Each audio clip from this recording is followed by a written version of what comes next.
თვითმმართველობის არჩევნებში მონაწილეობის საკითხი კვლავ უთანხმოების მიზეზია ოპოზიციურ პარტიებში. ამჯერად გიორგი გახარიას განცხადების გამო. როგორც პარტიის გახარია საქართველოსთვის ლიდერი ამბობს, ის ემზადება მუნიციპალური არჩევნებისთვის. ოპოზიციური პარტიების უმრავლესობა აცხადებს, რომ თვითმმართველობის არჩევნებში მონაწილეობასთან დაკავშირებით იმ შემთხვევაში იმსჯელებენ, თუ ის მოთხოვნები შესრულდება, რასაც ბოლო თვეების განმავლობაში აყენებენ საუბარი ახალი საპარლამენტო არჩევნების ახალი პირობებით ჩატარებასა და პატიმრების გათავისუფლებაზე. თავის მხრივ მართულ გუნდში მიიჩნევენ, რომ ოპოზიცია სამოქმედო გეგმასთან დაკავშირებით გარე ძალების გადაწყვეტილებას ელოდება. ჩვენ გვაქვს ძალიან მარტივად ჩამოყალიბებული პოზიცია, რომ არსებულ სტატუს კვოში, არსებულ პირობებში თვითმმართველობის არჩევნებში არათუ მონაწილეობა ამაზე ფიქრის კი არის უბრალოდ ამორალური. ვინ უნდა ჩაატაროს ეს არჩევნები, ადმინისტრატორი ვინ უნდა იყოს?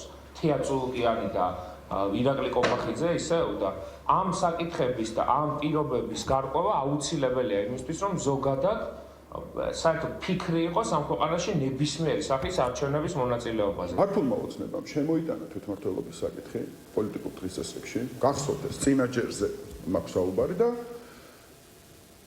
7 თვით ადრე პოლიტიკური პარტიები ესე იგი ავარდნენ აიწყეს ამ საკითხთან დაკავშირებით პოზიციონირება.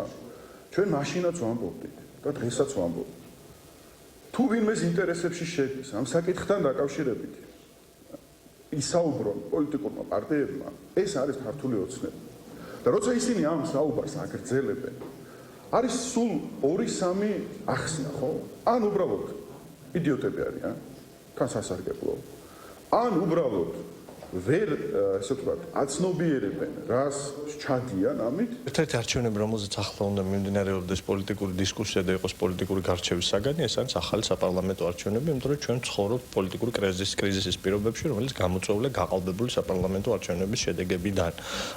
ევროკავშირის გზიდან გადავხვდით, იმიტომ რომ გაყალბდა არჩევნები და ქართულმა ოცნებამ მოახდინა ხელისუფლების უზურპაცია. ამიტომ დღეს მთავარი თემა პოლიტიკური დღის წესრიგის არის ის თუ როგორ უნდა მივახციოთ ამ ახალ არჩევნებს საპარლამენტოს. ამისთვის მნიშვნელოვანია, რომ შენარჩუნდეს და გაძლიერდეს საერთაშორისო წნეხი ქართულ ოცნებაზე, როგორც უზურპატორზე ხელისუფლების და პროტესტი ქუჩაში იყოს განგრძობადი, ძლავრი. ალბათ რამოდენიმე პოლიტიკური პარტია აუცილებლად მიიღებს აქ მონაწილეობას.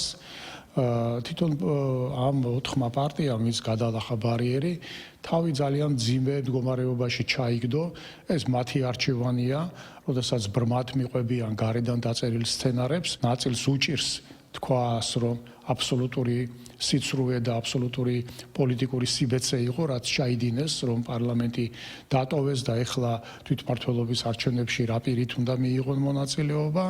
ამიტომ მათ ამ გადაწყვეტილების მიღება ძალიან გაუჭირდებათ, თუმცა დაველოდოთ რა მითითებები ექნებათ მათ გარედან. ყველაფერი იმართება გარედან.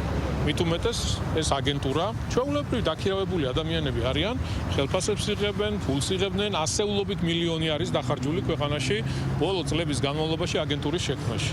აი ეს უსამშობლო აგენტურა არის წარმოდგენილი დღეს ამ რადიკალური დაჯგუფების სახით. შესაბამისად, რა დავალებასაც ეთქვიან, დღეს შეიძლება უთხრან, რომ არა, თქვენ უნდა ისაუბროთ ასე, რომ არ იღებთ არჩევნებში მონაწილეობას, ხვალ როგორც კი მიიღებენ მითითებებს და ეთქვიან, რომ კი უნდა მიიღოთ მონაწილეობა, ისინი ადგენენ და თავჭაღუნულები მიიღებენ მონაწილეობას. ამ ადამიანებს არანაირი პრინციპები არ გააჩნიათ, არ გააჩნიათ სამშობლოს სიყვარული. ახლა როდესაც ხარ აგენტი, ხო? ნუ წარმო, რაზე უნდა ვისაუბროთ?